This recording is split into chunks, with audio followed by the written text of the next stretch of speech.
Hey sir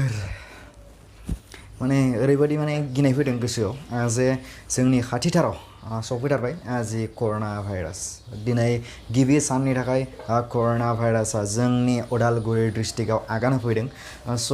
ओरैबायदि गिनाय मोन्दों जे जोंनि खाथिथारावनो जे क्वारेन्टाइन सेन्टार दंमोन जे खैराबारिनि क्वारेन्टाइन सेन्टार खैराबारि कलेजाव जे क्वारेन्टाइन सेन्टार खालामनाय जादोंमोन बेनिफ्राय सा 9 सुबुंखौ दिनै COVID-19 गाग्लोबदों स' बेनि थाखाय एसे गिनाय फैदों मानो होनब्ला जोंनिफ्राय बाराद्राय गोजान जाया मिनिमाम 10 किल'मिटारसो जायो जोंनिफ्राय स'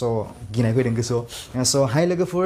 गिबियावनो नोंथांमोन बयखौबो आंनि अबंचा ब्लग चेनेलाव बरायनायजों लोगोसे आंनि गोसो गोरबोनिफ्राय गोजोन हामग्लायनाय बावहरनाय थाबाय आसा खालामदों नोंथांमोन बयबो मोजाङैनो दङ आंबोथ' मोजाङैनो दंखायो स' मात्र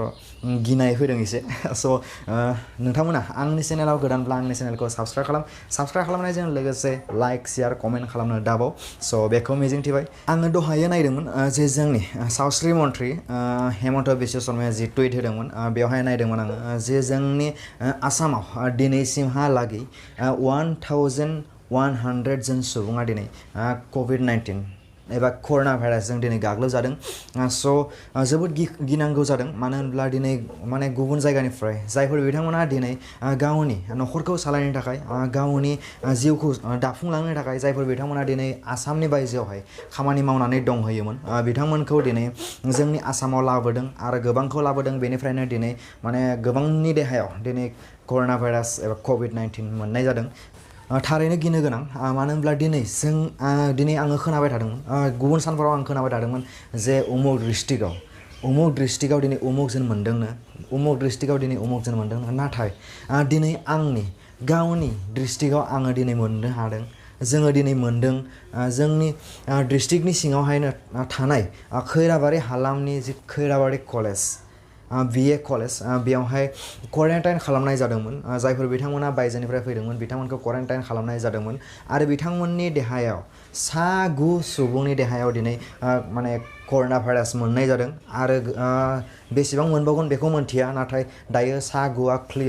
डिक्लेयार जाबाय स' बिथांमोनखौ दायो खैराबारिनिफ्राय गुवाहाटीसिम लांदों होननानै खोनादों स' जोबोद गिनाय फैदों गोसोआव मानो होनब्ला बयहाबो गिगोन नङा होनब्ला स' बिदिनो गिदों जि सरकारा जिफोर माने रुल्सफोर बानायदों बे रुल्सफोरखौ मानिनानै सोलिगोन होननानै आङो मिजिंथियो मानो होनब्ला बेखौ जों मानिनाया गोनांथार दिनै सरकाराबो दिनै दायित्व लागनो हागवाखै गोबांथार जाहैदों दिनै स' आसा खालामदों नोंथांमोन बयबो मोजाङै थागोन स' जोंनि जि आसामाव जि COVID-19 बे COVID-19नि बिबाङा दिनै 1100 जोबोद बांनायनिख्रुइ बांबोगासिनो दङ दिनै बारहुंखाया जेरै फैदों बिदिहाय दिनै फैगासिनो दङ दिनै 150-80 बेबायदि बांगासिनो दङ स' जोबोद गिनाय फैदों आंहाथ' स' बिदिनो नोंथांमोन बयखौ खावलायदों जे सेनिटाइजारफोरखौ बाहाय स' आरो आसा खालामदों नोंथांमोन बयबो मोजाङै दं आरो मोजाङै था बेखौ मिजिंथिनायजों लोगोसे नोंथांमोन बयनिसिमबो गाहाम हामग्लायनायजों लोगोसे आनान गसायनायाव नोंथांमोन बयखौबो जोंखौबो